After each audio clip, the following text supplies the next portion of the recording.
તારીખ 15 મે 2024ના રોજ બપોરે 2 વાગ્યે મહેસાણામાં હીટવે અંતર્ગત વર્કશોપ કરવામાં આવેલ ઓઆરએસના કેમ્પો કરવામાં આવ્યા હતા. મ્યુનિસિપલ કમિશનરના માર્ગદર્શન હેઠળ in charge medical officer of health doctor Suhag Shrimali દ્વારા સહયોગથી હીટવે અંતર્ગત વર્કશોપ કરવામાં આવેલ, જેના મ્યુનિસિપલ કમિશનરે સૂચના મુજબ શ્રમિકો, વયોવૃદ્ધ વ્યક્તિઓ તથા સગર્ભા બહેનોની વિશેષ કાળજી લેવાનું સૂચન તથા વિવિધ સ્થળો ઉપર ઓઆરએસ યુક્ત પીવાના પાણીનું વ્યવસ્થા કરવા તથા શેડની વ્યવસ્થા કરવાની સૂચના આપેલ હતી.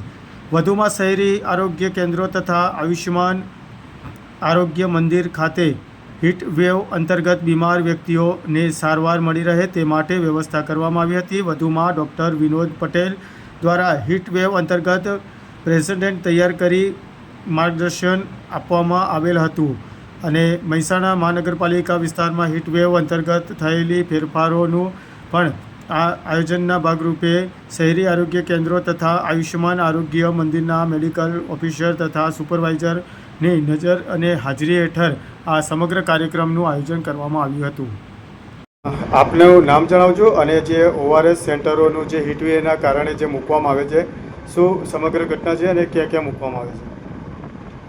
હું ડૉક્ટર ઝીલ પટેલ અહીંયા અર્બન હેલ્થ સેન્ટર માનવ આશ્રમ ખાતે મેડિકલ ઓફિસરની પદ પર છું. ડૉક્ટર સુહાગ શ્રીમાળી ડીએચઓ સાહેબ અને ડીડીઓ મેડમના માર્ગદર્શનથી અમે હીટવેવ પ્રોટોકોલ અંતર્ગત ઘણી બધી જગ્યા પર ઓઆરએસ કોર્નર શરૂ કર્યા છે. તેમાંથી ઘણી સરકારી જગ્યાઓ ઉપર, સિવિલ હોસ્પિટલ પર અને અમારા પોતાના એચડબ્લ્યુસી સેન્ટર્સ પર અમે ઓઆરએસ કોર્નર શરૂ કર્યું છે.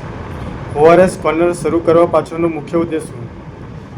હીટવેવના અંતર્ગત જે લોકોને ગરમીના લીધે ઇલેક્ટ્રોલાઇટ્સ ઓછા થઈ જાય છે, જે લોકોને તડકામાં 2 મિનિટ રાહ જોવી પડે છાંયડામાં, એ લોકો માટે અમે લોકોએ કોર્નર શરૂ કર્યા છે કે જ્યાં એ લોકો પાણી પી શકે, ઓઆરએસથી પોતાની તરસ છીપાવી શકે અને 2 મિનિટથી આરામ કરી શકે.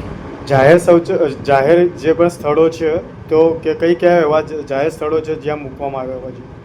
અમે લોકોએ એસટી બસ સ્ટેન્ડ આગળ મૂક્યું છે.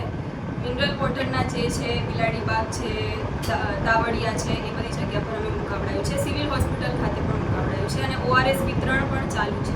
અંદાજે કેટલા સ્થળો ઉપર મૂકવામાં આવ્યું છે? અંદાજે અમે 6 થી 7 સ્થળો પર મુકાવડાયું છે અને હજી પણ અમને જ્યાં જ્યાં જરૂરિયાત લાગે ત્યાં અમે આગળ મુકાવડાઈ રહ્યા છીએ. કેટલા સમય સુધી આ રહેશે કાર્યક્રમ? આ કાર્યક્રમ જ્યાં સુધી હીટ વેવનો પ્રોટોકોલ ચાલી રહ્યો છે અને જ્યાં સુધી અમને એવું લાગે છે કે પબ્લિકને જરૂર છે ત્યાં સુધી અમે આ પ્રોટોકોલ હેઠળ આ ચાલુ રાખીશું. અંદાજે કેટલા લોકો લાભ લેતા હશે આનો? અંદાજે 18 લોકો આની લાભ લે છે અને આવતા જતા બધા માટે મફત સેવા છે. એ કોર્નર પર જેને જરૂર હોય એ માણસ આવીને ત્યાં ઓઆરએસની સેવા લઈ શકે છે અને પાણી લઈ શકે છે. ત્યાં 2 મિનિટ બેસીને આરામ પણ કરી શકે છે.